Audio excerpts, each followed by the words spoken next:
Hello, hello les femmes leaders, j'espère que vous allez bien, j'espère que vous avez la forme.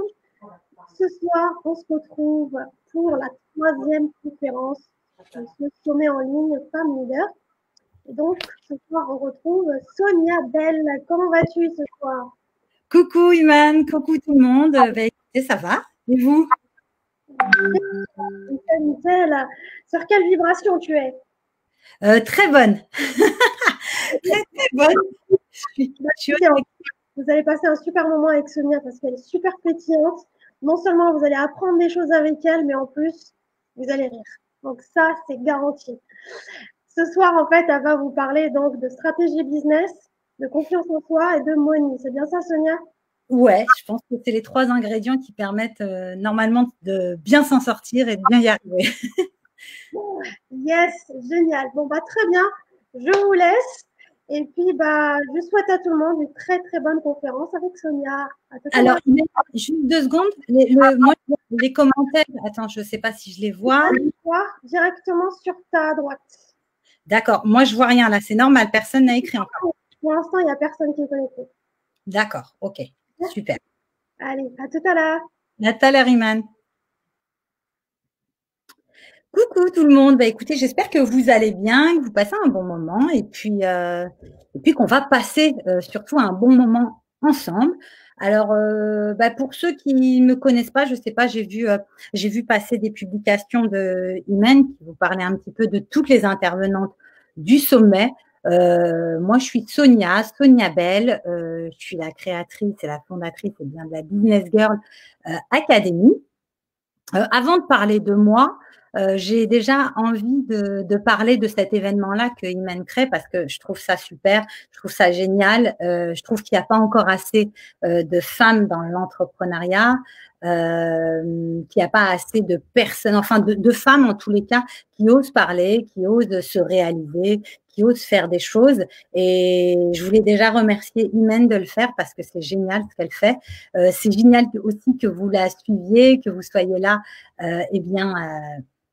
pour vous aussi progresser, vous lancer si ce n'est pas déjà fait, ou du moins poursuivre les conseils d'une entrepreneuse qui a réussi et qui aide de nombreuses femmes à se lancer aussi et à réussir.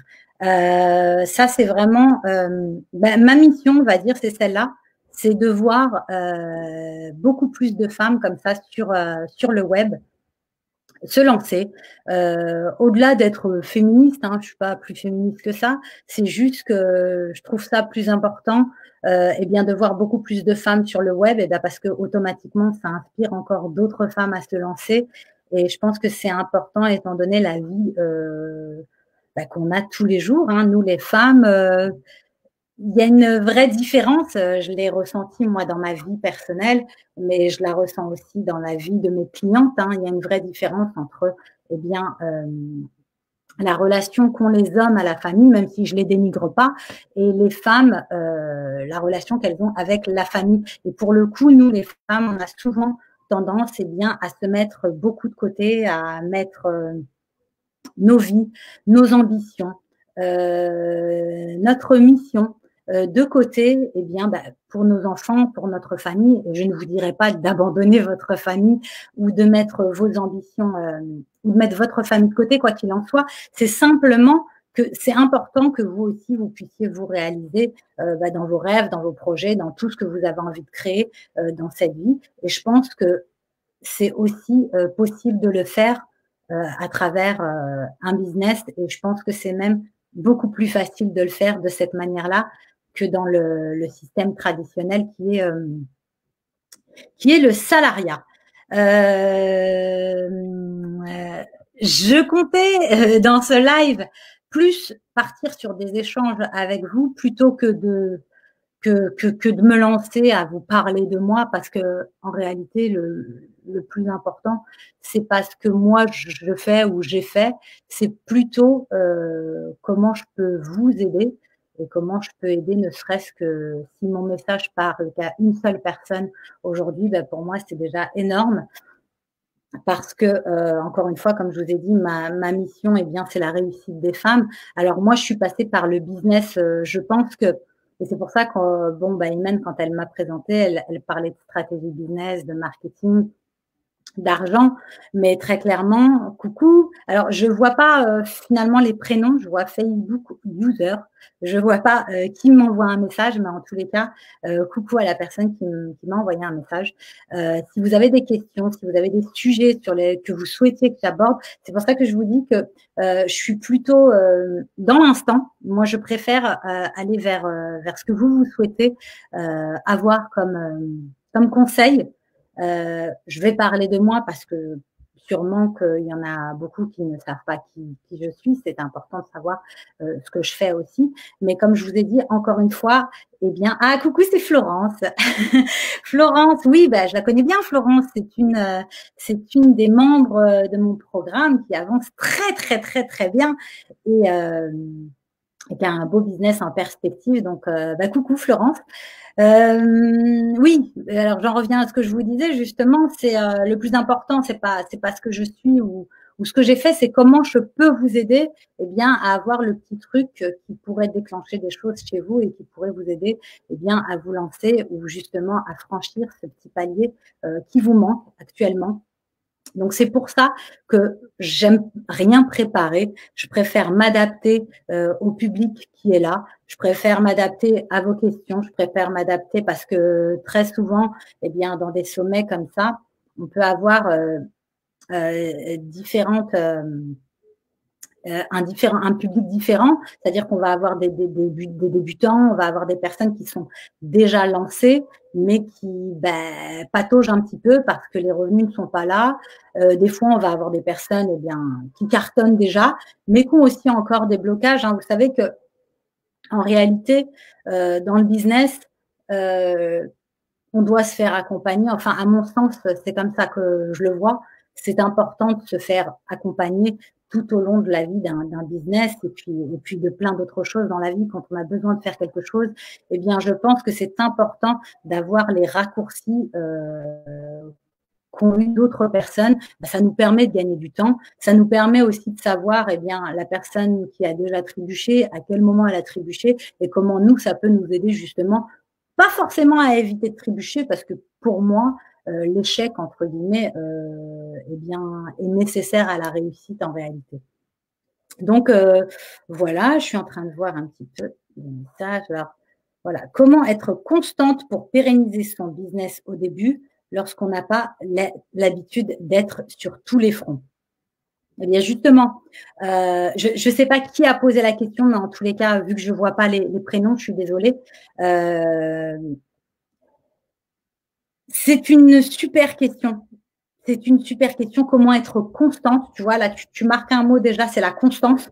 On vous demande d'être constant, mais comment être constant? Et en plus, pour pérenniser son business, et au début, lorsqu'on n'a pas l'habitude d'être sur tous les fronts. Alors, je pense que on n'a pas forcément l'habitude d'être sur tous les fronts et je ne crois pas qu'on arrivera dans le temps à avoir l'habitude d'être sur tous les fronts. Moi, je pars du principe qu'un business, c'est une succession. Le quotidien d'un business, d'une business girl, eh bien, c'est finalement une succession de difficultés et de problèmes à relever. C'est ce que je dis à mes enfants, c'est ce que je dis à mon copain, c'est ce que je dis à toutes les personnes qui me demandent ce que je fais, parce que bien entendu, ça paraît toujours très glamour hein, quand on voit sur les réseaux sociaux, qu'on va filmer. On va toujours filmer des bons moments de notre vie, on va pas filmer quand c'est la merde. Hein. Donc on va filmer quand on est en voyage, on va filmer quand on est sur scène, qu'il y a un public, on va filmer plein de choses qui sont super excitantes et puis qui donnent envie. Mais très clairement, le quotidien, en réalité, si on vous l'a pas encore dit, je vous l'annonce, c'est pas ça du tout. Et le truc, c'est que le quotidien d'une entrepreneuse, eh bien, c'est de constamment régler des difficultés. Alors au début, ça paraît bizarre parce qu'on peut vite avoir tendance à avoir envie de baisser les bras. Parce qu'on se dit, putain, mais merde, c'est pas ça que moi j'avais voulu quand j'ai souhaité être entrepreneuse. C'était pour être libre, pour avoir une super vie, pour avoir un super lifestyle et pour m'éclater. Et en fait, je me rends compte qu'avant de m'éclater, il y a quand même plein de merde à gérer. Et ben en fait, sachez que même quand on s'éclate, il y a encore plein de merde à gérer. Et en fait, plus votre business va grossir et plus vous allez avoir de difficultés à gérer. Hein. C'est pareil, hein. Ceux qui ont beaucoup d'argent vont avoir beaucoup plus de difficultés que quelqu'un qui n'en a pas du tout, parce qu'il aura encore plus de difficultés à gérer. Quand vous avez une famille, quand vous avez un enfant et que vous en avez 5 à gérer, automatiquement, vous n'allez pas avoir les mêmes difficultés qu'une personne qui a un enfant et celle qui en a 5, automatiquement. Eh bien, dans la vie de tous les jours, pour pouvoir être sur tous les fronts, eh bien, c'est a priori prendre les difficultés qui sont les plus importantes. Alors pour moi, les difficultés qui sont les plus importantes, et comme Iman l'a dit lorsqu'elle a annoncé finalement ce live-là, eh bien, c'était que j'allais vous parler d'argent. Je pense que pour qu'une société soit pérenne, il faut déjà régler ce souci-là en premier. Alors, régler un souci financier, c'est quoi? Eh bien, c'est justement faire en sorte que votre entreprise génère des revenus constamment et que vous puissiez justement avoir une visibilité sur l'avenir. Alors oui, pardon. Quel a été ton parcours? Ouais, ben oui, je me suis même pas présentée. Vous voyez, je suis tellement dans le don que là, je suis déjà partie dans ma lancée de vous donner des tuyaux, des conseils, et que je me suis pas présentée. Excusez-moi. Encore une fois, donc je vais revenir sur la question et sur tous les détails dont j'étais déjà en train de partir, mais je me suis pas présentée. Alors mon nom, moi, c'est Sonia. Je suis Sonia Bell. Je suis la fondatrice de la Business Girl Academy. La Business Girl Academy existe depuis 5 ans déjà. Alors, comment ça a commencé? Eh bien, c'est très clair, hein, c'est que pendant 15 ans, je faisais partie, alors si vous entendez les enfants, c'est normal, hein, la rentrée scolaire n'a pas encore commencé, donc ils sont là, puis ils ont invité des amis. Donc, voilà. Pendant plus de 15 ans, j'ai travaillé dans le secteur bancaire et assurance. Donc, j'étais salariée d'une des grandes banques françaises. Soraya, tu peux venir me fermer la porte de la chambre, s'il te plaît, pour pas qu'on entende? Merci, ma chérie. Donc, j'ai travaillé dans le secteur bancaire et assurance pendant près de 15 ans. Et bon, c'est un métier qui m'a permis de me lancer dans la vie active, d'avoir un CDI, de pouvoir créer mon chez-moi, de pouvoir me marier, de pouvoir avoir des enfants. Voilà, pour avoir un statut qui soit suffisamment stable pour pouvoir se lancer dans la vie. Très rapidement, eh bien, je me suis rendu compte que c'était pas du tout fait pour moi. Enfin, du moins, le salariat n'était pas réellement fait pour moi. Alors, je ne sais pas si c'est fait réellement pour quelqu'un, le salariat, en réalité, parce que c'est un tue la liberté, ça tue tout, en réalité. Et, mais je me disais, comment faire? Moi, je sais faire que ça, je sais faire que ce métier-là. On m'a pas appris à faire autrement et je vois pas comment je pourrais gagner ma vie pour être plus libre et puis pour surtout avoir plus de temps. Donc, c'est au moment de ma grossesse, de ma deuxième grossesse, que je me suis dit qu'il fallait que je change quelque chose. Alors, comment c'est venu? Eh bien, très clairement, c'était simplement en me disant, OK, dans quelques mois, ma petite chérie, donc Soraya, va arriver.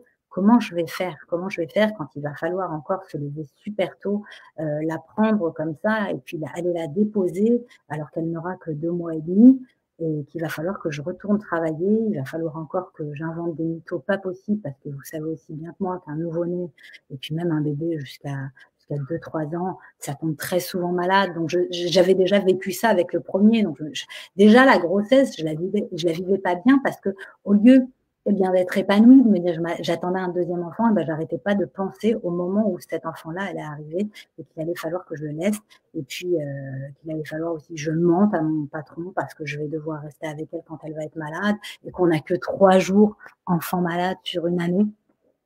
Ça dépend des entreprises, mais voilà, vous savez aussi bien que moi que les 3 jours, eh bien, à peine de retour de congé maternité qu'on les a déjà utilisés. Donc voilà, je voyais déjà la galère arriver et cette galère-là, je l'avais déjà vécue avec le premier. Je me suis dit: «Mais comment je peux faire pour ne jamais retourner travailler, en fait? Je ne veux plus retourner travailler, je veux pouvoir m'occuper de ma petite chérie, je veux pouvoir rester avec elle, je veux pouvoir m'occuper, de ces 2 enfants-là, de plus avoir à les délaisser» et c'est à ce moment-là qu'il y a quelque chose qui a germé dans ma tête, c'est qu'à un moment donné, je me suis dit qu'il était plus possible que je me donne des excuses et l'excuse que je me donnais constamment, eh bien, c'était: «Je ne sais rien faire d'autre, en fait». Et puis, j'ai commencé à regarder des vidéos sur YouTube, un petit peu partout, comment trouver sa raison d'être. J'ai regardé la méthode Ikigai, j'ai regardé ce genre de choses, des choses qui ne me parlaient pas du tout avant. D'ailleurs, je faisais pas du tout ce genre de recherche liée au développement personnel. Pour moi, le développement personnel, c'était un truc un peu ça ressemblait un peu à une secte chelou, ça parlait un langage que je connaissais pas. Enfin, ça me parlait pas du tout. Vraiment, j'avais l'impression qu'il y avait des gens perchés dans le dev perso et ça me faisait presque flipper. Donc du coup, j'ai regardé, mais sans vraiment regarder. Puis après, je suis tombée sur des vidéos de personnes qui m'ont réellement parlé, en fait. Leur manière d'expliquer les choses me parlait beaucoup plus et me paraissait beaucoup plus simple, notamment des vidéos de David Laroche et tout ça. Et là, je me suis dit: «OK, donc en réalité, il y a quelque chose qui s'est passé dans ma tête, c'est que je me suis dit: "En réalité, il y a vraiment, quelque chose qui se passe, mais au niveau du cerveau". En fait, on est tous capables de se créer une vie sur mesure, mais si on veut bien l'accepter et si on fait les choses pour que ça puisse arriver, en fait». Et c'est là où j'ai arrêté et je me suis détachée de tout ce que je me disais jusqu'à présent, qui était mon quotidien, il est comme ça, ma vie, c'est de la merde, c'est à cause du gouvernement, c'est à cause de mes collègues, c'est à cause du SMIC qui grimpe pas, c'est à cause de la droite, c'est à cause de la gauche, c'est à cause de ceci et cela. Et en fait, c'est lorsque j'ai réalisé qu'il était important pour moi de prendre la responsabilité de ma vie, que si je voulais qu'elle change, eh bien, il fallait déjà que moi aussi je change, que je change ma façon de penser, que j'arrête de me dire que je n'étais pas capable de faire autre chose que ce que je faisais actuellement dans mon métier. Et j'ai commencé à regarder des vidéos inspirantes, à lire des livres, à acheter des bouquins. Ça faisait des années que je n'avais pas acheté de bouquins, parce que je n'étais pas fan de la lecture et parce que tout ce qu'on m'avait fait lire à l'école m'avait traumatisée sur la lecture. Donc voilà, je n'aimais pas lire. Et puis au fur et à mesure, je me suis dit: «Mais là, je peux lire des choses qui me plaisent pendant ma grossesse, des trucs que j'ai envie de lire». Donc j'ai lu plein de trucs. Puis j'ai commencé à acheter des programmes et j'ai commencé à me poser des questions et à faire des exercices sur qu'est-ce que je voudrais faire, qu'est-ce qui me plairait, quelles sont mes forces, quels sont mes talents, qu'est-ce que je sais déjà faire. Et je me suis rendu compte qu'à l'époque, j'avais un blog déco. J'avais un blog déco, j'adore la déco. Et donc, du coup, dans ce blog déco, je faisais de la mosaïque. Donc, j'avais créé ce blog pour partager un petit peu mes créations. Et pour le coup, je m'étais rendu compte qu'en regardant des vidéos YouTube, j'avais créé ce blog toute seule. J'avais été un petit peu touche à tout. J'entends mon fils qui crie, excusez-moi. J'avais réussi à réellement me dépatouiller en créant ce blog et j'avais trouvé ça super intéressant en plus de le créer toute seule. Ça m'avait vraiment plu. C'est quelque chose que j'ai pas appris à l'école, c'est pas quelque chose qu'on m'a appris dans le travail. J'avais appris à faire quelque chose toute seule et j'en étais très fière. Et donc du coup, je me suis dit: ça c'est une force quand même c'est une compétence et c'est une force de pouvoir réussir à faire des choses comme ça, alors qu'on n'a pas appris à les faire avant, alors qu'on nous a pas appris, juste en cherchant et en fouinant, dans des tutos vidéos YouTube. Et donc pour le coup, je me suis dit que peut-être ma place, elle pouvait éventuellement, j'y croyais pas vraiment, mais éventuellement être sur le web.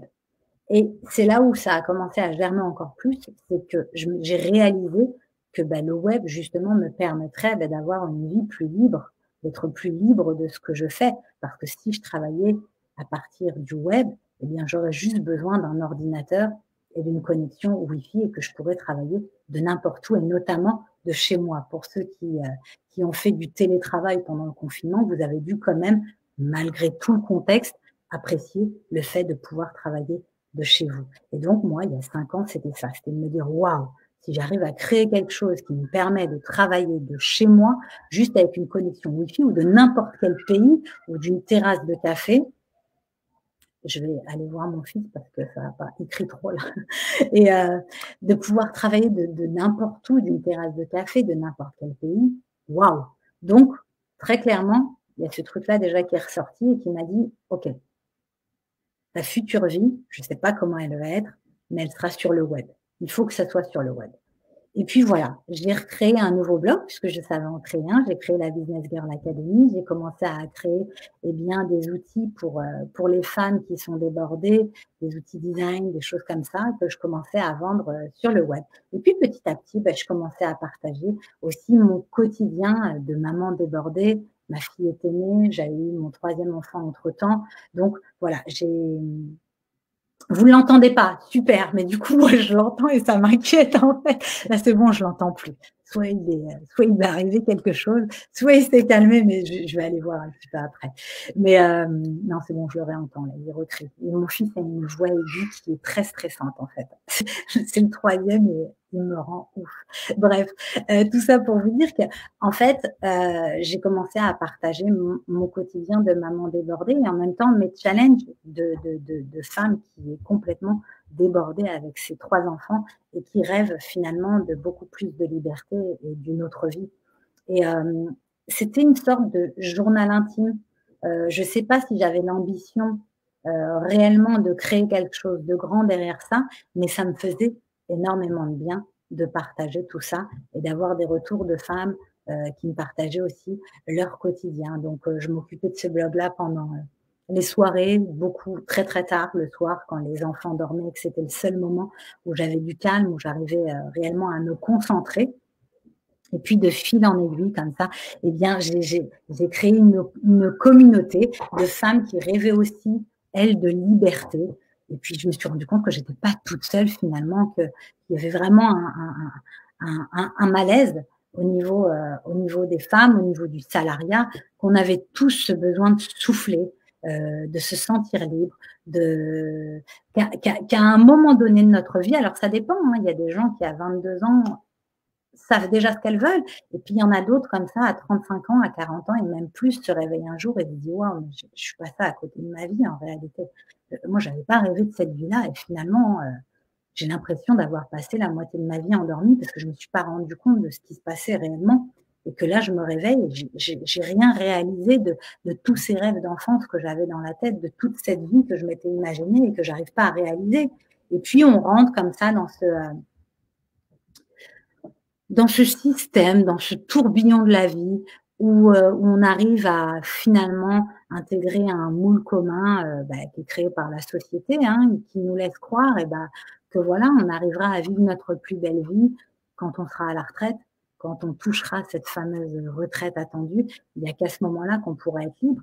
Et moi, j'avais 30 ans et j'ai dit: «Mais c'est impossible, j'arriverai jamais à patienter jusqu'à la retraite». Et donc, c'est à ce moment-là que je me suis dit qu'il y avait 2 choix. C'est soit, après mon congé, maternité, soit je reprenais le travail et c'était foutu pour moi. Je sais que j'aurais le temps de rien faire. Soit il fallait en fait, je voulais ne pas me donner, la possibilité d'échouer. Je me suis dit: «Si je retourne bosser, je vais tous les jours me donner des excuses en me disant que je n'ai pas le temps». Donc je me suis dit: «Je vais demander une rupture conventionnelle, ça va me faire du bien, ça va me permettre moi de prendre du temps pour moi, pour mes enfants, de me former et de me dire que voilà, j'ai 2 ans de Pôle emploi, qu'est-ce que j'en fais?» Et donc j'ai fait cette rupture conventionnelle et puis, je me suis formée constamment parce que je suis vraiment tombée dans un monde qui m'intriguait et que je trouvais ça génial, passionnant. C'était le blogging, le web marketing, le business en ligne et je me suis formée énormément et puis, de fil en aiguille, j'ai créé un programme en ligne. J'ai été invitée à faire, des conférences, sur plusieurs scènes en France et à l'international pour parler un petit peu de ma communauté de business girls, de mon parcours. Et voilà, me voici ici au sommet. Ça fait 5 ans donc en fait que je coach des femmes à se lancer sur le web, à se créer une vie sur mesure grâce à un business en ligne. J'ai des programmes en ligne, je fais aussi des bootcamps à l'étranger. Donc l'année dernière, on en a fait un à Dubaï. Chaque année, j'en fais un. L'année d'avant, c'était à Marrakech. Là, on aurait dû partir fin septembre à Rio de Janeiro, pour le 3e bootcamp de la Business Girl Academy. Mais malheureusement, avec toutes ces histoires de Covid, de frontières et tout ça, je l'ai mis de côté pour peut-être, relancer ça en 2021, mais en tous les cas, dans les médias, c'est stoppé. Mais voilà pour la petite anecdote et la petite histoire de Sonia. Donc je vous ai dit qu'il n'est pas sujet de parler de moi. Je suis quand même, me suis quand même bien attardée sur mon parcours, mais c'est une manière aussi de vous dire que peut-être que vous êtes en train, pour certaines, de vous lancer, de chercher quelque chose, de vous dire aussi de perdre confiance et de vous dire que vous n'êtes pas capable de créer autre chose. Et pour le coup, mon témoignage est là pour vous dire de croire toujours en vos rêves les plus fous, bien parce qu'ils se réalisent si vous mettez tout en œuvre pour qu'ils se réalisent. Voilà. Si vous avez des questions, pas forcément sur mon parcours, mais au moins sur ce que vous aimeriez que je vous donne comme tips, je suis là. Pour le coup, je vais revenir sur la première question pour laquelle je n'ai pas finalement tout détaillé. Donc, comment être constante? Alors, la constance pour moi, voilà, c'était une question. Comment être constante pour pérenniser son business au début lorsqu'on n'a pas l'habitude d'être sur tous les fronts? Alors, j'avais trouvé cette question très, très importante pour le coup et il est important pour moi d'y répondre aussi. Donc, la constance, pour moi, alors c'est quelque chose que je n'ai pas du tout. Moi, je suis pas constante et pourtant, j'arrive à être constante lorsque je suis focus sur quelque chose. Lorsque je me décide à faire quelque chose, eh bien, je me dis, voilà, je ne bouge pas, je ne change pas, je ne fais pas autre chose tant que j'ai pas terminé cette chose-là. Tout simplement parce que je ne sais pas. Je n'arrive pas à être focus sur plusieurs choses.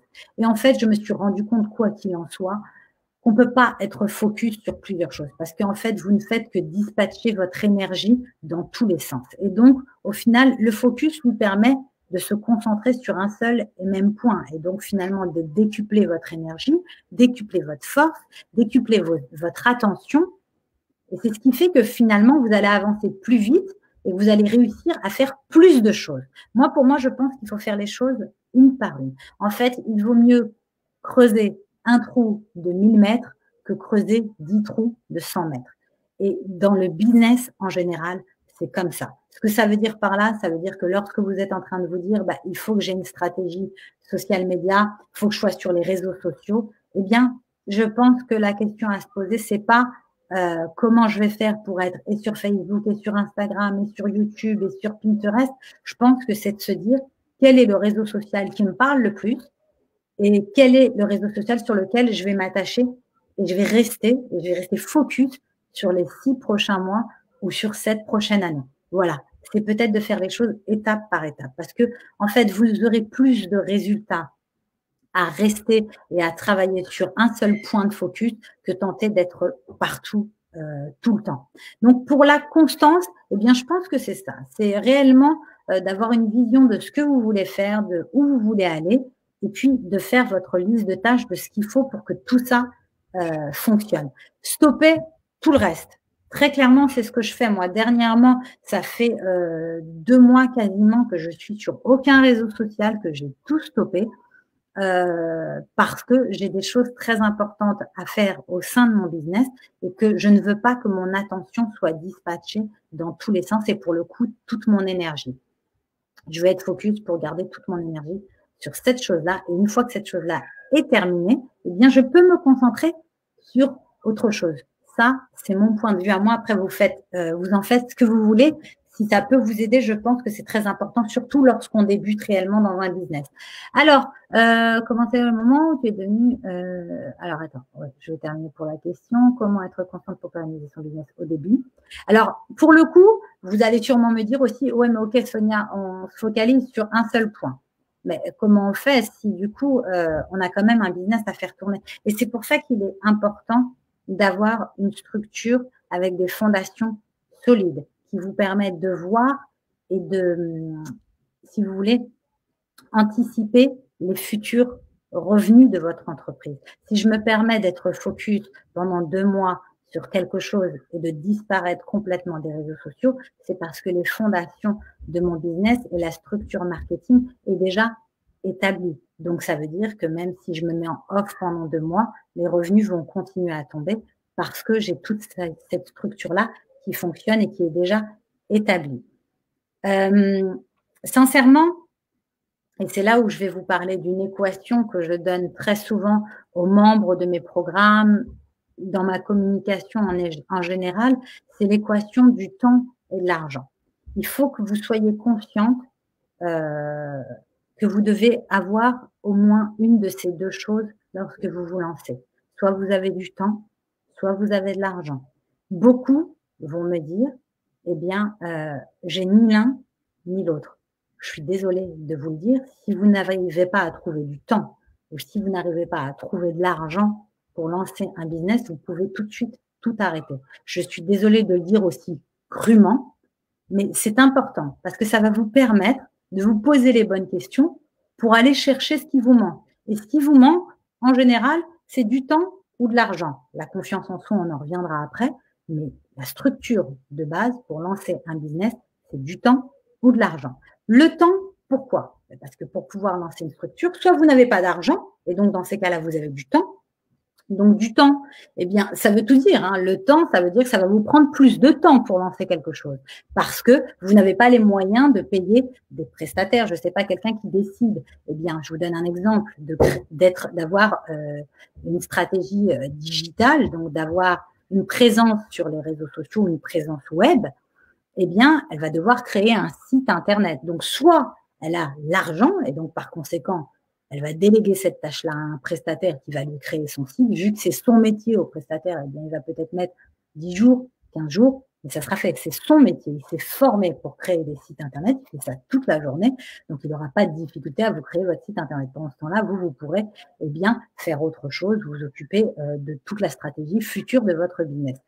Si vous n'avez pas l'argent pour créer un site internet, mais qu'il vous faut une structure digitale, eh bien, vous avez le temps. Et le temps, ça veut dire quoi? Eh bien, j'ai pas de quoi me payer un développeur pour créer mon site internet, donc je vais tenter de le créer toute seule. Mais si vous n'avez ni le temps de vous former pour créer quelque chose, ni l'argent, c'est pour ça que je vous dis stoppez tout. À un moment donné, il faut vous poser les bonnes questions. Est-ce que j'ai l'argent ou est-ce que j'ai le temps? J'ai pas l'argent, où est-ce que je peux aller le chercher? J'ai pas le temps, où est-ce que je peux aller chercher ce temps-là? Et je pense sincèrement que vous toutes, si vous recherchez bien dans votre emploi du temps, il y a des choses, j'imagine, que vous faites et qui ne sont pas utiles à vos projets, qui ne nourrissent pas vos projets d'avenir, qui ne nourrissent pas votre vision future de ce que vous voulez pour vous. Donc, c'est juste dégager ce temps qui n'est pas utile à vos projets pour l'allouer à votre propre business. L'argent, encore une fois, quand je me suis lancée, encore une fois, je vous l'ai dit, je suis maman de 3 enfants, j'ai quitté mon boulot, je gagnais 80% de mon salaire. Donc à l'époque, j'avais un salaire à 1800 €. Je me suis retrouvée à peu près à 1200 € de Pôle emploi, donc ça faisait une sacrée chute sur mon salaire. Une sacrée chute sur mon salaire. Il fallait que je me forme, il fallait que j'achète des programmes. Pour moi, c'était une obligation de me former puisque j'avais estimé que mon futur était sur le web, que mon futur business, que ma future vie serait sur le web. Donc, il fallait que je me forme. Mais comment dégager, comment essayer d'avoir suffisamment d'argent pour pouvoir me former? Les programmes en ligne coûtent entre 2 000 et des fois 5 000. J'ai acheté des programmes qui m'ont coûté beaucoup plus cher, mais c'était important pour moi. J'appelle ça un investissement. Pour moi, c'était pas une dépense, c'était pas un coût, c'était un investissement. J'avais décidé d'investir sur moi-même. Donc, pour pouvoir dégager ces sommes-là, eh bien, j'ai dû faire des choix. Et les choix, ça a été de me dire, voilà, je mangeais chaque fin de semaine avec mes copines au restaurant. Je m'achetais une babiole ou deux à chaque fois que je partais au centre commercial, chez Zara ou H&M, un jean, un tube, machin. Je me suis dit, Sonia, à un moment donné, tu peux pas… en fait, tu peux pas tenter d'avoir une autre vie et de continuer à faire les mêmes choses que ce que tu faisais avant. Si tu dois changer de vie, tu dois aussi changer tes habitudes. Et donc, je me suis dit, c'est temporaire. Au lieu d'acheter des conneries chez H&M et chez Zara, qui restent en plus dans mon armoire, eh bien, je vais arrêter de faire ce choix-là et l'investir sur moi, sur mes programmes, sur ces choses-là pour pouvoir me former. Et quoi qu'il en soit, je sais que c'est un investissement parce que dans le futur, eh bien, je sais que je pourrais monétiser mon savoir. Donc, c'est pour en revenir, excusez-moi de tout détailler comme ça, mais c'est pour en revenir réellement à cette fameuse équation du temps et l'argent. Où passe votre temps, où passe votre argent? Posez-vous ces 2 questions-là. Pourquoi alors je vous parle d'argent lorsqu'on parle d'une structure et que je vous expliquais que je peux disparaître 2 mois, 3 mois, même plus, à partir du moment où la structure marketing est créée, eh bien après, il n'y a plus de problème. Parce qu'aujourd'hui, vous avez la possibilité de faire des publicités qui sont très rentables sur les réseaux sociaux comme sur Facebook, Instagram. Alors Facebook et Instagram, c'est la même plateforme, hein. Instagram appartient à Facebook, mais pour le coup, que je disparaisse, que je sois là, que je tente de faire des coucous sur Facebook ou sur Instagram ou un peu partout, et que je disparaisse, pour moi, ça change tout parce qu'en réalité, encore une fois, c'est soit j'ai le temps de faire des et de faire des lives et d'être tout le temps là et d'être tout le temps présente, et ça me fait plaisir de le faire parce que ça me permet d'échanger avec ma communauté, mais entre-temps, quand je décide d'être focus sur autre chose, eh bien, je vais stopper toute cette partie-là, je vais plus être visible, mais par contre, je vais payer. Donc, je n'ai plus le temps d'être visible, mais je vais payer pour pouvoir faire en sorte d'être visible. Alors, c'est pas artificiellement, c'est simplement que j'ai mes publicités qui vont tourner sur les réseaux sociaux à ma place. Et le gros avantage du marketing, encore une fois, le gros avantage de l'argent permet beaucoup plus de choses, beaucoup plus rapidement. Eh bien, l'avantage d'avoir un budget publicitaire, comme toutes les sociétés et comme toutes les entreprises qui existent, c'est pas parce que on a des métiers qui sont entre guillemets atypiques ou qui sont pas très connus qu'on ne doit pas utiliser les mêmes stratégies que les grandes entreprises. Coca-Cola est connu mondialement et pourtant vous continuerez à avoir des publicités de Coca-Cola à la télé. Ça veut bien dire quelque chose. Ça veut dire qu'en réalité, tant que la marque est visible, eh ben, son chiffre d'affaires continue à augmenter. À partir du moment où la marque n'est pas visible, disparaît, eh bien le chiffre d'affaires diminue aussi. Eh bien, pour nous, petites structures, petits entrepreneurs, c'est la même chose. Et donc, la publicité Facebook, Instagram, eh bien, me permet d'être visible même quand je suis pas là. Parce que le gros avantage, c'est que Facebook travaille 7 jours sur 7, 24 heures sur 24. C'est-à-dire que même avec la plus grande volonté, je ne pourrais pas faire le travail que fait la publicité Facebook et Instagram parce qu'elle fait tourner mes pubs à longueur de journée, 7 jours sur 7, 24 heures sur 24. Et le meilleur, j'allais vous dire, c'est qu'elle le fait tourner en direction de mon public cible, des personnes que je recherche. Vous comprenez? Donc, un business, pour qu'il soit périn, pour qu'il continue à fonctionner, pour que vous puissiez avoir du temps pour vous, il faut que cette structure marketing soit mise en place. Si vous n'avez pas de structure marketing, eh bien, vous êtes en train de brasser du vent à longueur de journée. Vous vous arrêtez à la fin de la journée, vous vous dites, mais qu'est-ce que j'ai fait aujourd'hui? Ok, j'ai fait un live, j'ai fait 2-3 publications, mais au final, qu'est-ce que j'ai gagné? Est-ce que j'ai la visibilité de voir sur les mois suivants qu'est-ce que je vais gagner et combien ma société va me permettre de pouvoir réinvestir dans d'autres choses. Donc, ça, c'est vrai qu'au départ, quand on se lance au tout début, on ne peut pas le savoir, c'est un peu compliqué parce qu'on ne connaît pas le marketing et tout ça. Mais je pense que quelqu'un qui se lance doit très vite se former en stratégie marketing. Je crois que c'est la première formation que vous devriez avoir, c'est vous former en stratégie marketing parce que c'est ce qui va faire que vous allez pouvoir avoir une visibilité sur le futur en réalité. Oui.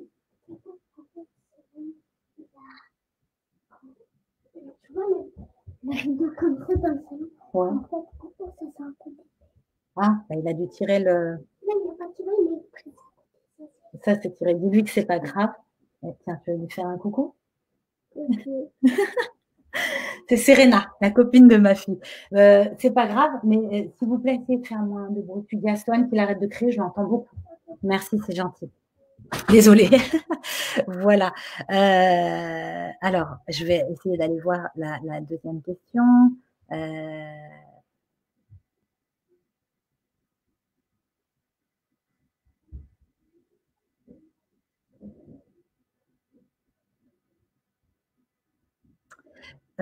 Quel a été ton parcours au moment où tu as commencé et le moment où tu es devenu successful? Que s'est-il passé entre ces deux étapes, les déclics, les réalisations? Le parcours, je vous l'ai dit dès le début de cette conférence, c'est que très clairement, je pense que vraiment, si la question c'est qu'est-ce qui est le déclic? Le déclic en général, il part souvent d'une douleur ou d'un événement. Donc pour moi, l'événement, c'était ma grossesse. Donc voilà, réalisation qu'il y a quelque chose qui ne va pas et que je ne peux pas continuer à vivre comme ça. Donc ma grossesse, ça m'a permis d'avoir ce déclic-là, de me dire, OK, aujourd'hui, il faut que tu sois responsable de toi, responsable de ta vie, responsable de ton futur. Donc c'est maintenant que ça se joue, à toi de jouer. Et puis, qui ne tente rien n'a rien. On peut pas rester comme ça constamment derrière des excuses en fait. Vous pouvez mentir à qui vous voulez, vous pouvez faire croire à votre famille, à vos collègues, et c'est pas eux qui vous diront l'inverse, et bien que c'est difficile de changer de vie et tout. Mais à un moment donné, quand vous regardez devant la glace, vous savez que vous n'avez pas fait grand-chose réellement. Et ça, voilà, c'était plus possible de me cacher derrière ces excuses. Donc ça a été le premier déclic. Qu'est-ce qui m'a permis, d'avoir ce moment de successful je pense que c'est aussi beaucoup de travail. Voilà, il y a eu beaucoup de choses. J'ai travaillé énormément et j'ai réinvesti constamment tout ce que je gagnais. En fait, je me suis pas dit, ça y est, je suis lancée, je gagne de l'argent et ouh. Alors, je dis pas que je me suis pas éclatée. Franchement, en 5 ans, j'ai énormément voyagé. J'ai rencontré plein de monde. J'ai fait beaucoup de pays. J'ai emmené mes enfants dans plein de pays, visiter plein de choses, faire voilà. Mais à côté de ça, il y a une grosse partie, une très très grande partie de tout ce que je touchais qui a réellement été réinvesti dans des programmes, dans des masterminds, dans des formations. La dernière formation que j'ai faite, c'est j'ai fait je suis coach certifiée de l'Institut des neurosciences appliquées. C'est ma dernière. Hop, il est là le truc. Alors, je cache le petit nom parce que vous me connaissez sous Sonia Bell. Donc voilà, c'est les 3 premières lettres de mon nom de famille en fait. Et voilà, donc ça, c'était mon diplôme avec une mention très bien pour le coup. Mais tout ça pour vous dire que j'aurais pu me contenter de m'arrêter et de me dire que ça fait 5 ans que ça roule et les gens se forment bien et m'ont jamais en plus demandé de diplôme ou de certification. Donc, mais c'était important pour moi eh bien de continuer à me former, de savoir de quoi je parle en fait, être à la page de mon domaine, être à la page de ce que je fais, parce que tout ce que j'investis sur moi finalement, sur mon savoir, me permet encore une fois, eh bien de gagner encore beaucoup plus ma vie et de servir beaucoup mieux mes clientes et mon audience. Donc voilà, je pense que ça a été un parti pris qui a été de me dire dès le départ, réinvestis ce que tu gagnes, une grande partie de ce que tu gagnes dans ta propre formation. C'est le fait d'être 15 ans comme ça dans le salariat, j'ai eu l'impression d'avoir mon cerveau qui a complètement fondu parce que je réfléchissais plus, parce que j'allais au boulot et que j'avais ma liste de tâches et je savais déjà ce que j'avais à faire. Et donc, en fait, quand je me suis réveillée, quand je me suis plongée dans cette marmite comme ça de connaissances, de développement personnel, de marketing, de business, de découvrir comme ça toutes ces personnes qui se sont lancées avec rien et qui ont réussi, et puis de m'inspirer de leur parcours comme ça, pour moi, ça a été une vraie claque, ça a été une belle découverte, parce qu'au final, eh bien, ça changeait tout le paradigme que j'avais intégré dans ma tête, qui était que t'as pas de diplôme, enfin, j'ai un BEP compta, voilà, t'as pas de diplôme, t'étais pas super bonne à l'école, t'aimais pas l'école, donc quoi qu'il en soit, tu pourras jamais jamais rien réussir à faire en réalité. Et le fait de voir que toutes ces personnes qui partageaient comme ça leur parcours sur les réseaux sociaux, sur YouTube, sur leur chaîne, sur leur blog, leur réussite, ben, me disait, bah, tu vois, Sonia, il y a des gens qui y arrivent quand même sans avoir de diplôme, même en partant de zéro.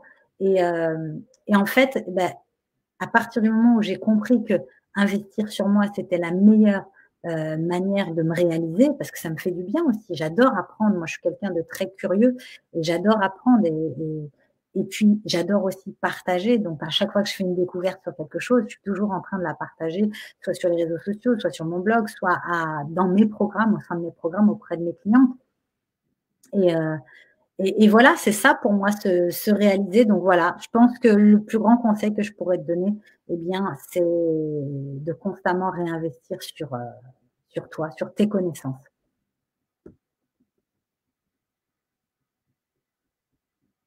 Alors, merci Sonia pour ta réponse hyper précise.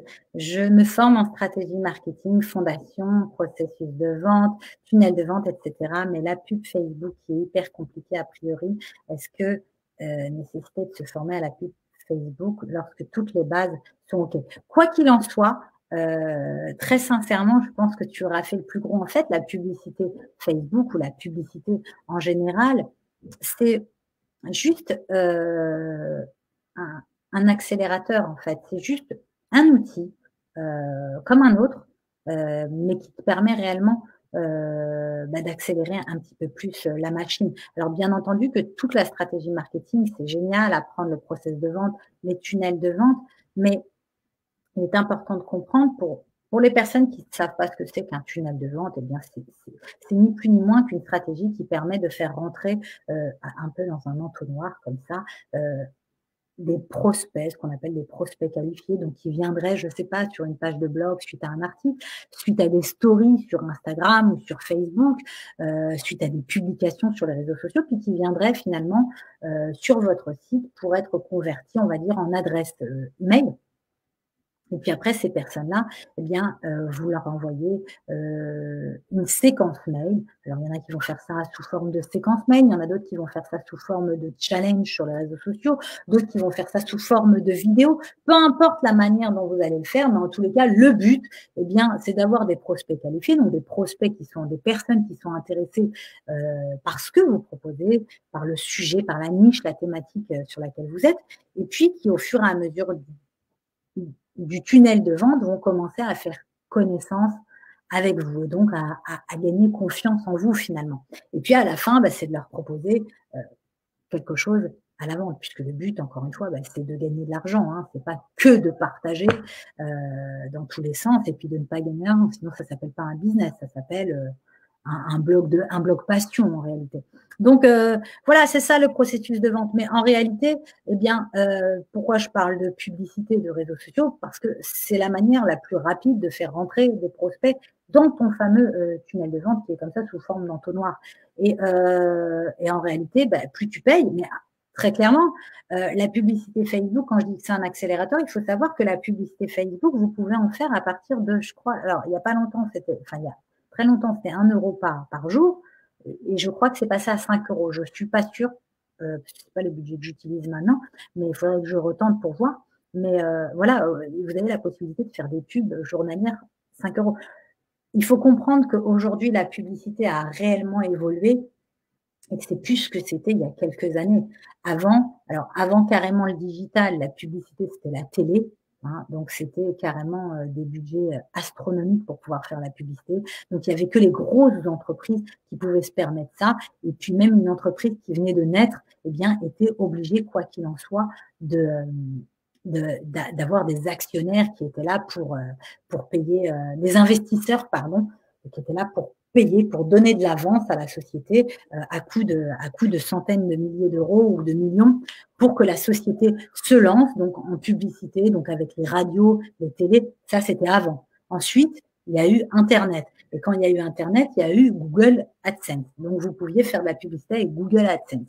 Google AdSense, c'est pareil. C'était pas aussi cher que la télé et la radio, c'était accessible à tout le monde, mais ça avait quand même des coûts astronomiques. Et Facebook est arrivé à lancer ce réseau social-là, à récolter ce qu'on appelle de la data, c'est-à-dire qu'il sait tout sur vous. Vous savez, Facebook, c'est si vous avez un chien. Donc, si vous avez un chien, automatiquement, il y a de grandes chances que vous soyez pixelisé de temps en temps sur des articles qui sont liés aux animaux, aux chiens. Je sais pas, des colliers, des machins, des trucs pour des gants pour retirer les poils du chien et patati et patata.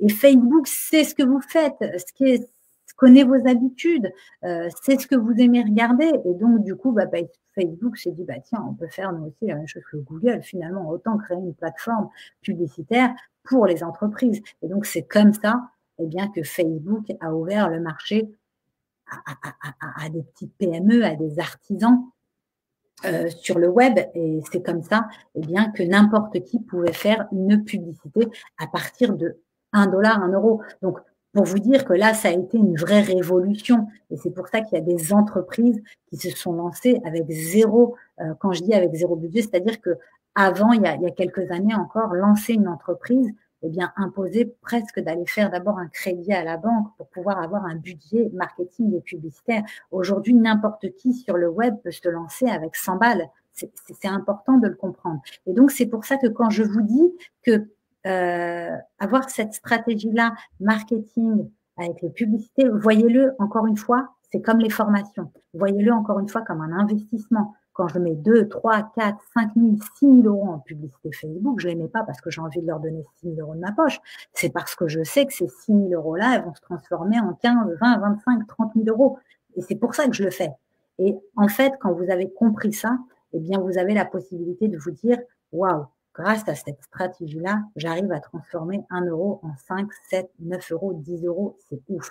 Et plus je travaille mon message, plus je travaille mon copywriting, c'est-à-dire ma manière de parler dans ma publicité, ma pub en elle-même, je sais pas, une vidéo, une photo, un texte, plus je travaille mon tunnel de vente, plus je travaille mon marketing, eh bien peut-être qu'une publicité qui auparavant sur un investissement d'1 € me faisait un ROI. ROI, c'est le retour sur investissement. Donc vous investissez 1 €, eh bien vous voyez très clairement quel est votre retour sur investissement. Donc des fois, cette publicité-là, elle va vous rapporter 3 €. Waouh! J'ai investi 1 €, c'est fort quand même. C'est comme mettre dans une machine de casino 1 €, puis vous en avez 3. Là, tout le monde pourrait se dire, waouh, bah attends, dans ces cas-là, j'en mets 1000 alors, 1000, 3000. Malheureusement, ça fonctionne pas comme ça. Ce que je veux dire par là, c'est que Facebook ne vous laissera jamais vous reposer sur vos lauriers. Et c'est pas plus mal parce qu'en réalité, Facebook ne vous dit pas, OK, tu as investi 1 €, tu as réussi à en avoir 3, donc vas-y, investis 1000, tu arriveras à vendre pour 3000 €. Non, en fait, il est en train de vous dire, continue à travailler ton message, continue à travailler et à apporter de la valeur. Parce que l'objectif de Facebook, oui, c'est de faire de l'argent, bien entendu, mais plus que ça, et ça, je l'ai bien compris parce que ça fait un moment que je travaille là-dedans, je l'ai bien compris que, en fait, Facebook, son intérêt, c'est réellement de garder ses utilisateurs sur le réseau social. Donc, s'il voit que vos publicités sont pas adaptées, s'il voit que votre message il est claqué, s'il voit que vous êtes en train de vendre du rêve, il n'hésitera pas à vous bloquer, même si vous avez 100 000 € de budget publicitaire. Parce que son intérêt à Facebook, encore une fois, ce sont ses utilisateurs. Il ne veut pas faire fuir ses utilisateurs. Donc, vous ne pouvez pas vous reposer sur vos lauriers et vous dire, waouh, j'ai fait 1 €, ça s'est transformé en 3 €. Non, vous allez devoir retravailler un petit peu votre tunnel de vente, votre message, peut-être votre vidéo, votre publicité. Et en fait, c'est là l'importance des chiffres. C'est là l'importance de comprendre réellement tout ce qui se passe au sein de votre entreprise. Et ça vous permet, eh bien, de retravailler l'ensemble et de vous dire, bon, bah, finalement, si je retravaille ça, peut-être qu'on peut voir, et là, vous vous rendez compte, eh bien, que finalement, votre publicité sur laquelle vous aviez un retour à investissement de 3, là, vous passez à un retour sur investissement de 5. Donc, c'est un peu un challenge de se dire, voilà, je voudrais passer de 5 à 7, de 7 à 9, de 7 à 10. Je ne sais pas si vous me suivez, j'espère que je ne suis pas partie trop loin dans mes délires. Je vous ai dit que j'étais une passionnée de marketing et c'est pour ça que je m'emporte un petit peu et que je vais un peu dans tous les sens. Mais j'espère vraiment que vous me suivez parce que, encore une fois, pourquoi je vous parle de ça et pourquoi il est important pour moi de voir ça, c'est que je vois trop souvent de personnes qui m'envoient des messages et qui me disent « ça fait 3 ans que je galère sur le web, ça fait 4 ans, j'ai une page Facebook, j'ai un compte Instagram, mais j'arrive pas à dégager de revenus. Au pire, je dégage 500 €, 1000 €. Ça fait 4 ans que tu fais ça et tu dégages 500 € ou 1000 €, c'est pas possible. » Et ma deuxième question, c'est quelle est ta stratégie marketing? Quel est ton investissement publicitaire aujourd'hui? Qu'est-ce que tu utilises? Ah ben moi, je fais des stories, je fais des lives. Alors oui, je vous dis pas que ça marche pas, loin de là. Et ça aussi, c'est encore génial. C'est parce qu'aujourd'hui, eh bien, grâce à ces réseaux sociaux-là, bref, vous pouvez vous lancer en partant de zéro. Et ça, c'est ce qui est formidable, contrairement à ce que je vous disais tout à l'heure, où il y a quelques années, eh bien, il fallait un budget publicitaire monstrueux pour pouvoir faire une pub à la télé ou passer à la radio. Aujourd'hui, vous pouvez parler de vous, de vos connaissances, de votre savoir, délivrer de la valeur, faire passer votre message au plus grand nombre gratuitement grâce à des stories et grâce à des publications sur les réseaux sociaux, parce que les réseaux sociaux sont gratuits. Mais lorsqu'on veut passer au level supérieur, lorsqu'on veut gagner plus d'argent, lorsqu'on veut avoir une entreprise avec des fondations solides qui vous permettent de voir loin, de savoir combien vous allez gagner approximativement dans 6 mois, dans 7 mois, dans 10 mois, dans 1 an, de savoir où vous allez, eh bien là, il va falloir entrer dans la cour des grands. Et la cour des grands, c'est pas péjoratif ce que je vous dis, ça amène d'investir en publicité parce que c'est ce qui va vous permettre eh bien, de gagner énormément de temps. Parce qu'encore une fois, une personne qui est sur les réseaux sociaux depuis 2 ans, je ne sais pas, depuis 6 mois, c'est à vous de comptabiliser réellement combien vous avez réellement perdu depuis le temps que vous êtes sur les réseaux sociaux ou sur votre propre site ou un blog. Parce que le temps, encore une fois, votre temps, c'est de l'argent. Et plus vous passez du temps à écrire des publications, à faire des stories, à faire des lives, à faire tout ça, c'est aussi de l'argent que vous perdez. Donc, combien d'argent avez-vous déjà perdu depuis tout ce temps-là? Sincèrement, est-ce que vous pensez qu'il est difficile pour vous d'essayer de trouver cet investissement-là qui est de quelques centaines d'euros peut-être par semaine ou par mois pour débuter? Je vais être franche avec vous, j'ai créé une formation Facebook parce que beaucoup m'ont demandé dans ma communauté comment je faisais. Donc, j'ai créé une formation sur la publicité Facebook. Et en réalité, même en direct dans ma formation, quand je l'ai fait, eh bien, j'avais investi 100 euros. J'ai fait une publicité où j'ai investi 100 euros. Ces 100 euros se sont transformés en 490 euros. Parce qu'il faut les connaissances, parce qu'il faut le savoir. Mais c'est une formation que vous devez avoir et c'est une formation que vous devez faire. Vous former à la stratégie marketing et comment transformer eh bien, votre argent en un business lucratif. C'est important vraiment de le faire pour vous. Alors, qu'est-ce qu'on m'a dit? As-tu une formation en stratégie marketing à conseiller? Bah, la mienne. Simple, naturelle, inspirante. Bravo Sonia, merci Imen, merci beaucoup. Je suis désolée de ne pas pouvoir vous donner vos prénoms, mais je ne les vois pas en fait. Alors, 5 euros pour que ça soit efficace, mais on peut commencer aussi avec 2 euros. En fait, il faut comprendre encore une fois que tu n'auras que le retour sur ton investissement. Donc, automatiquement, si tu investis 2 euros, ben, il y a de grandes chances que ça prenne plus de temps à prendre et donc à vendre et donc à te faire générer des bénéfices que quelqu'un qui va investir 50, 100, 1000 euros. Tu comprends? En fait, c'est encore une fois une question d'argent et d'investissement. Sonia, d'après ton expérience, quel serait the conseil pour réussir à percer? Quel outil incontournable? À percer dans quoi? À percer dans quoi et faire quoi? Voilà. Je pense que, bon, j'imagine que ça doit être dans le web. Quel outil incontournable? Ouais, j'aimerais bien avoir un peu plus de détails, mais encore une fois, je pense que beaucoup peuvent être perdus et je le comprends parce qu'en fait, on a toujours tendance à mélanger l'ensemble des business models. Et donc, très souvent, tout le monde compare tout avec tout le monde. Et en fait, c'est ce qui fausse les choses et c'est ce qui fait finalement que vous finissez par être encore plus perdu qu'à la base. Il est important d'identifier un business model sur lequel vous voulez vous arrêter et sur lequel vous voulez, pourquoi pas, faire quelque chose de similaire, je ne sais pas, dans n'importe quelle ligne. Voilà, donc à percer sur un business en ligne. OK. En fait, il faut comprendre plusieurs choses. Il y a plusieurs types de business models. Tous vont être reliés à quelque chose qui est évident, c'est de l'acquisition de trafic. En fait, l'acquisition de trafic, c'est le nerf de la guerre. Ce que je veux dire par là, l'acquisition de trafic. Si vous vendez, je ne sais pas, si je vends ce portable, mais que je n'ai personne en face pour regarder ce que je suis en train de vendre, pour s'intéresser à voir que je suis en train de vendre ce portable, automatiquement, je ne vendrai pas ce portable.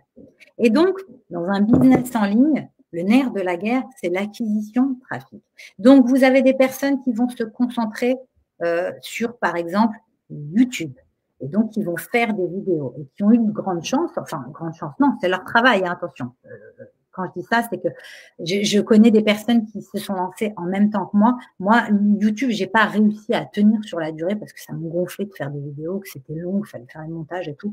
Mais YouTube, c'est vraiment un site qui vous permet d'avoir de l'acquisition de trafic qui est gratuit. Si votre chaîne, elle est bien positionnée, si vous continuez à avoir des followers, si vous êtes constant, c'est-à-dire que vous faites des vidéos comme ça pendant des années ou pendant des mois et vous continuez à les faire, même si vous ne voyez pas tout de suite les résultats, ça vous permet d'avoir de l'acquisition de trafic. Donc, je connais des gens qui sont sur le web, qui cartonnent en business en ligne et leur première acquisition de trafic aujourd'hui n'ont pas besoin de faire de publicité via Facebook, via Instagram, parce que ces personnes-là se sont concentrées sur YouTube. Je vous donne un exemple, Maxence Rigotier, c'est un ami à moi, il est sur le web, il est dans les business en ligne, Lui, il a débuté, je crois, à peu près à la même période que moi.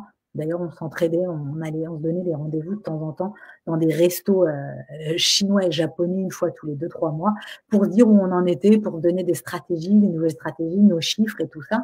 Eh bien, lui, Maxence, quand il a décidé de se mettre sur YouTube, il n'a pas blagué, c'est-à-dire qu'il a fait des vidéos tous les jours. Et à un moment donné, il en avait marre de faire des vidéos tous les jours, donc il a commencé bien, à faire des vidéos, des packs de vidéos comme ça pendant 3-4 jours. Il s'enfermait avec un caméraman et il filmait, et donc ça lui faisait 50 épisodes. Et donc, il savait qu'il avait les 50 prochaines vidéos, donc après, il pouvait vaquer à ses occupations, mais en tous les cas, il avait ses 50 prochaines vidéos. Maxence, il n'a pas besoin aujourd'hui de faire de la publicité dans la mesure où il a son canal d'acquisition de trafic qui est YouTube. Je vais passer pour un autre réseau social, Instagram. Il y a des personnes qui vont avoir des communautés sur Instagram qui, dès le départ, ont fait des publications. Pas dès le départ d'Instagram, je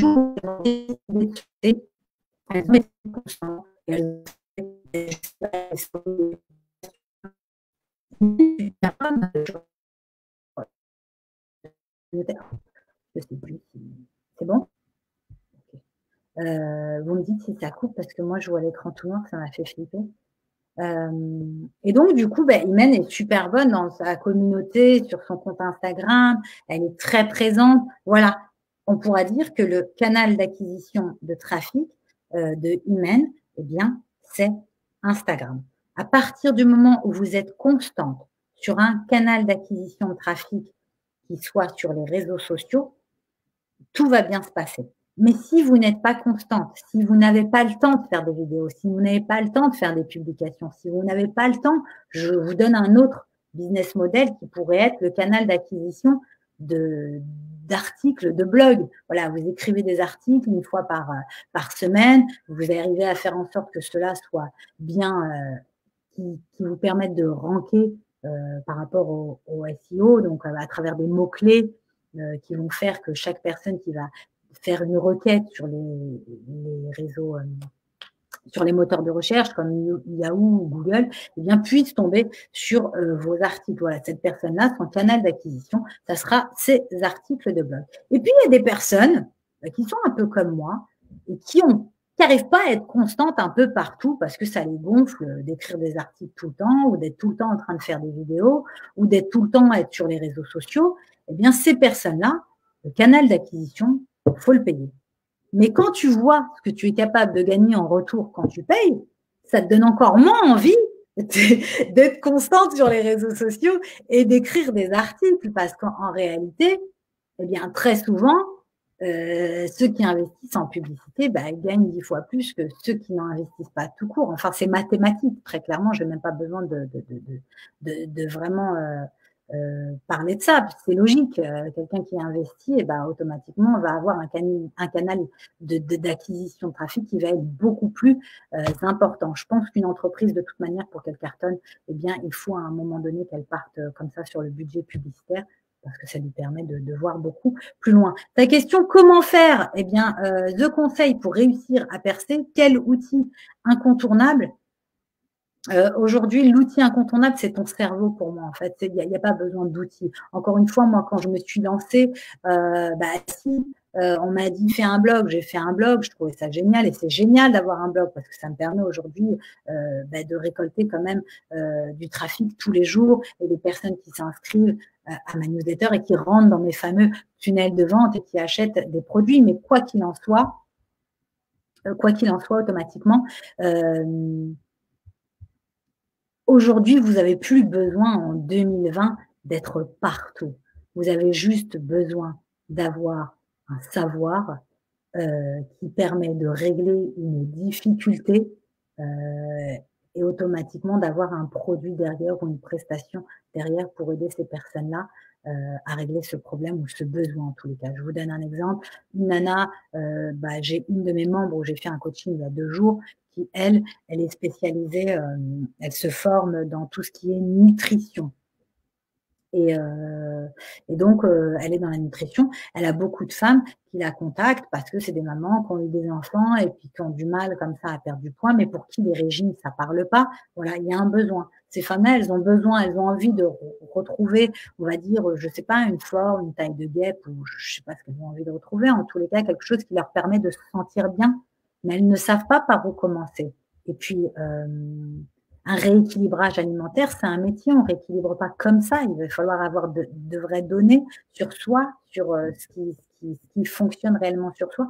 Donc, elle, avec les études qu'elle a fait, avec le savoir, elle a investi. C'est une maman seule de 3 enfants qui a payé une formation très, très chère pour pouvoir, eh bien, justement, aller vers ça. Et donc, elle connaît énormément de choses là-dessus. Donc, voilà comment elle fait pour avoir des clientes aujourd'hui. Elle les aide à se rééquilibrer alimentairement parlant. Donc le besoin, c'était ça, c'était le rééquilibrage, et elle est là pour les aider. Donc à partir du moment où tu peux régler un problème, un besoin, eh bien à partir de là, tout est possible. À la limite, j'ai même envie de te dire, même sans blog et sans faire des stories à longueur de journée, avec de la publicité. Encore une fois, il faudra toujours un canal d'acquisition de trafic. C'est ça que j'essayais de vous faire comprendre. S'il n'y a pas de canal d'acquisition de trafic, il n'y a pas de clients, il n'y a pas d'achat, il n'y a pas de sous, et il n'y a pas de business. C'est simple. Il vous faut un canal d'acquisition de trafic. Donc, soit, eh bien, vous êtes constant sur un réseau social, ou sur plusieurs si vous y arrivez. Et puis, ensuite, vous avez votre tunnel de vente qui vous permet, eh bien, de mettre en avant de ce canal d'acquisition votre produit. Et à partir de là, les achats en découlent. Et donc, vous avez de la trésorerie pour réinvestir et faire des choses un petit peu plus grandes. Voilà. Mais il vous faut, quoi qu'il en soit, un canal d'acquisition de trafic, un produit qui répond à un besoin. Et pour le coup, tout le reste en découle.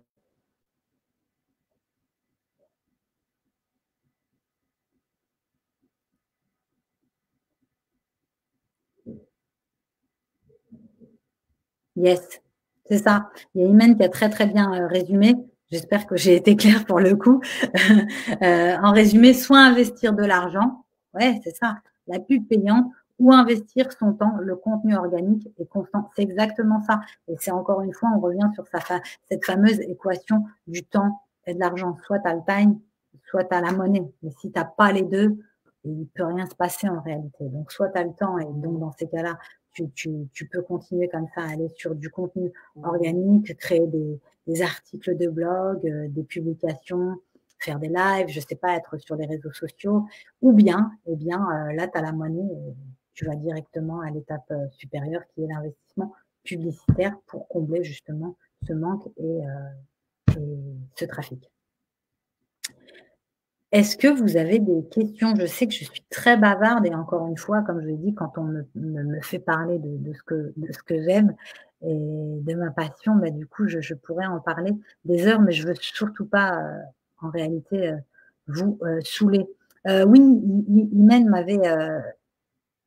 m'avait annoncé aussi comme, quelqu'un qui allait vous aider en termes de confiance en soi. Je ne sais pas si je vais pouvoir, réellement vous aider, mais j'ai simplement envie de vous dire ce serait dommage, de vivre comme ça avec de regrets. Je pense que, il est important de vous dire que la confiance en soi, c'est pas quelque chose qu'on acquiert comme ça du jour au lendemain ou c'est vrai qu'il y a des personnes qui bon, vous avez l'impression de voir des personnes autour de vous qui sont plus à l'aise que d'autres et puis qui foncent et puis tout ça. Mais je pense que la confiance en soi, soit on l'a, soit on l'a pas, mais quand on l'a pas, c'est un muscle que vous travaillez et que vous pouvez avoir au fur et à mesure du temps. Le tout, c'est de muscler sa confiance en soi. C'est comme quand on va au sport, et bien automatiquement, on va muscler eh bien, une partie alors ses bras, ses cuisses, je sais pas, ses mollets et automatiquement, eh bien, le fait de travailler là-dessus constamment va faire que, bah, votre jambe, votre mollet, votre bras va être plus musclé. Bah, la confiance en ça, c'est justement d'affronter vos peurs quotidiennement et de vous dire: «Bah, OK, j'ai pas confiance en moi, je pense pas que je peux y arriver». Bah, si je tentais, tiens, parce que si je le fais pas, je le saurais jamais en réalité. À un moment donné, il est important de combattre comme ça ces petites voix qui vous parlent, ce bullshit que vous n'arrêtez pas de constamment de vous raconter, ces histoires-là où vous êtes persuadé que vous avez tout flingué, tout foiré, que vous n'allez pas y arriver. Mais en réalité, tant que vous ne l'avez pas fait, vous ne pouvez pas savoir. C'est vrai, non? On va pas commencer enfin, moi, je veux dire, je pense que réellement, demain, si un de vos enfants vous disait: «Moi, j'aimerais bien faire ça», est-ce que vous lui direz très clairement la réponse, ça serait: «Bah non, tu l'as jamais fait, tu peux pas le faire». Je pense qu'en tant que parent, eh bien, vous lui direz: «Bah, écoute, je pense que ça peut être sympa de tenter et de le faire. En tous les cas, moi, je suis de tout cœur avec toi». Du moins, c'est ce que je dis, à mes enfants et notamment à mon fils qui a 19 ans et qui aujourd'hui, bah, lui, il a fait une année sabbatique après le bac. Il a pas envie d'aller à l'école. Il m'a dit: je sais pas ce que je veux». OK, fais rien, mais en tous les cas, essaye de travailler sur ce que tu as envie de faire et donc, bah, tous les jours, il me parle de ce qu'il a envie de faire et je lui dis: «Bah, OK, mais tentons-le». En fait, je veux pas que juste tu me dises: «J'aimerais bien faire ça» et puis on reste là-dessus et on fait rien. Moi, je dis: «En fait, il y a que les tests qui parlent dans la vie. En fait, ni moi, ni vos copines, ni votre ami, ni votre famille ne pourra vous dire si ce que vous allez faire va fonctionner ou pas.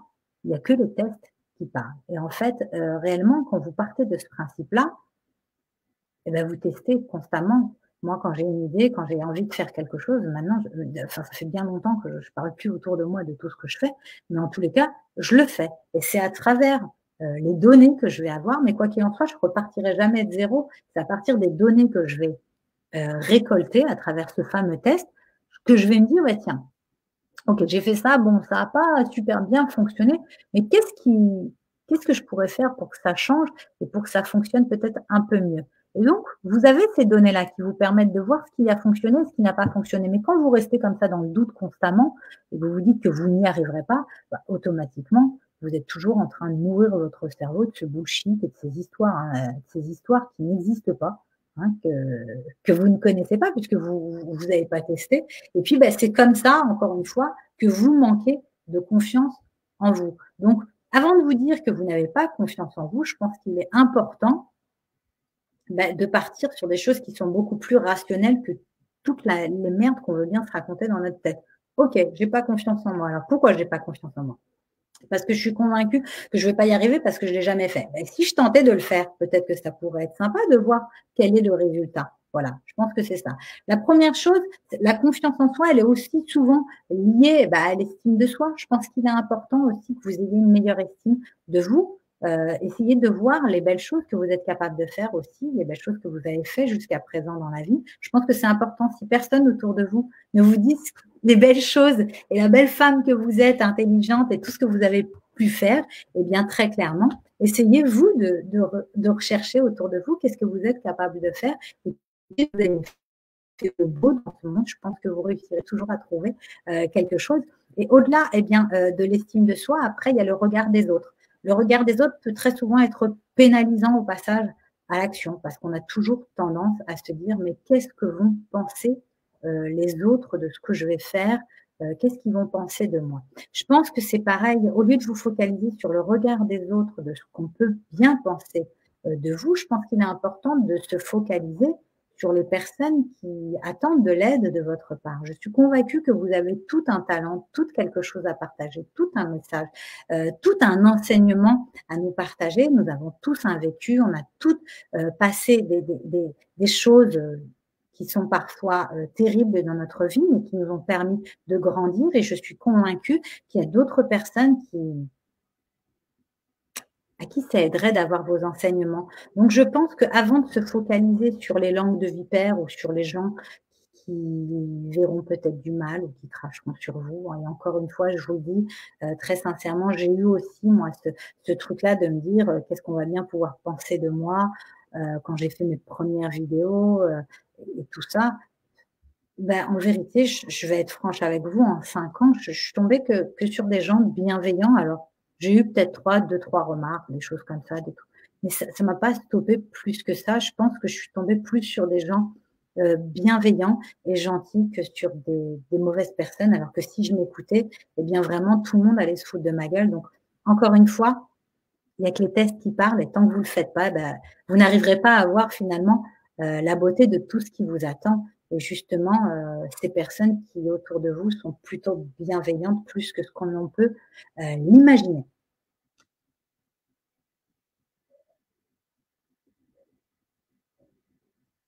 Super bien dit, muscler sa confiance en soi, yes! Pour la confiance en soi, eh bien, rien de tel que le passage à l'action, aussi petite soit-elle. Oui, très clairement, c'est aussi ça, hein, le passage à l'action.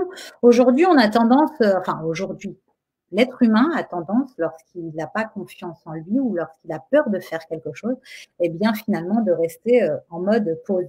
Et en fait, le mode pause, eh ben, ça vous permet d'être encore plus, enfin, ça vous met encore plus dans ce brouillard-là qui fait que vous n'arrivez pas à y voir clair et à avancer. Et le passage à l'action vous permet réellement eh bien, d'atténuer comme ça ce brouillard et de voir les choses.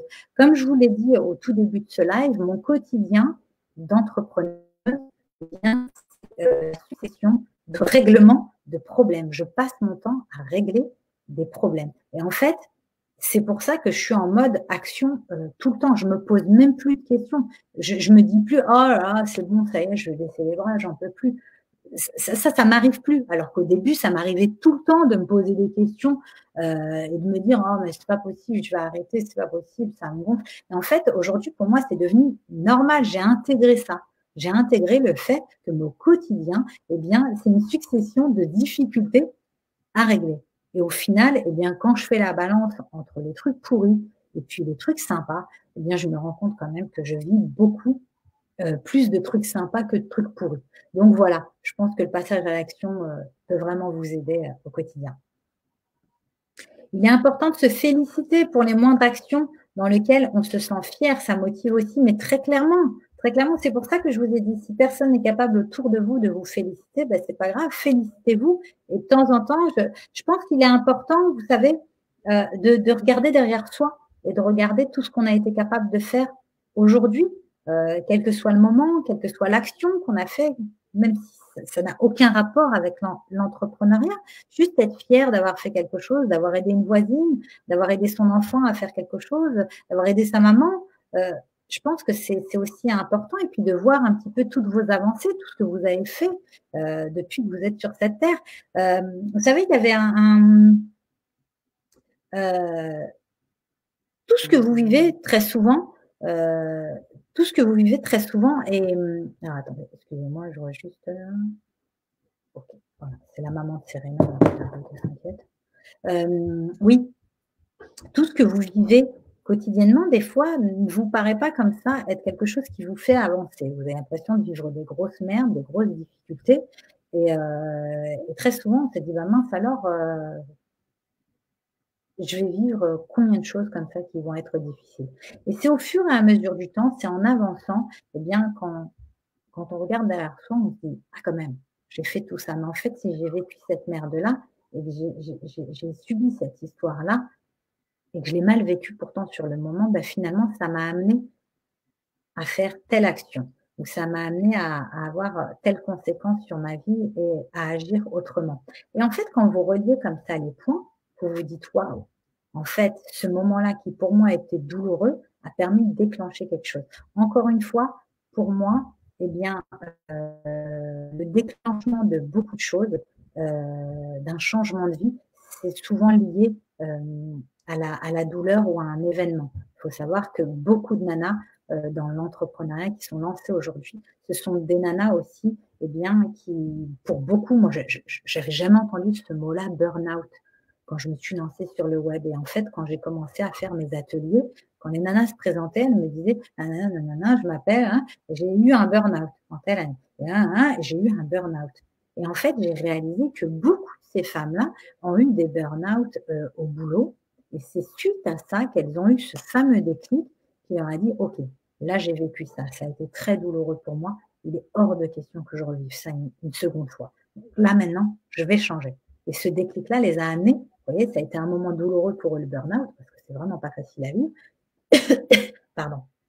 Mais pour le coup, ça les a amenés vers autre chose et beaucoup remercient leur burn-out parce que c'est grâce à ce burn-out-là, eh bien, qu'elles ont eu ce fameux déclic qui leur a permis de changer.